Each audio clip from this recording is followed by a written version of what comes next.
কিছু না করে যদি বলেন আল্লাহ ভরসা, এটা আল্লাহ ভরসা হয়েছে? এটা আপনার মন গড়া একটা কথা হয়েছে, কিন্তু এটা তাওয়াক্কুল হয়?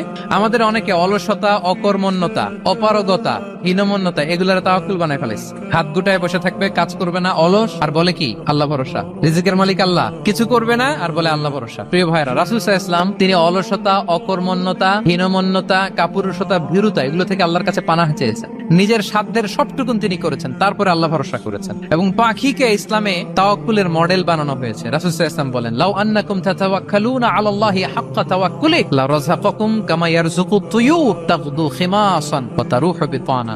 মানে তোমরা যদি পাখির মতো তাওয়াক্কুল করো, তাহলে পাখিকে আল্লাহ যেমন রিজিক দেয় তোমাদেরকেও রিজিক দিবে। পাখি কি করে বলেন তো? সকাল সকাল কিচির মিচির রবে দিক দিগন্ত মাতিয়ে সে বের হয়ে যায়, সারাদিন ঘুরতে থাকে। তাহলে খালি পেটে সকালবেলায় পাখিগুলো বের হয়ে যায়, আকাশে বাতাসে ছুটে বেড়ায়, আর বিকেল বেলায় ওদর ফুর্তি করে প্রতিটা পাখিকে তার নিড়ে ফিরিয়ে দেয় কে?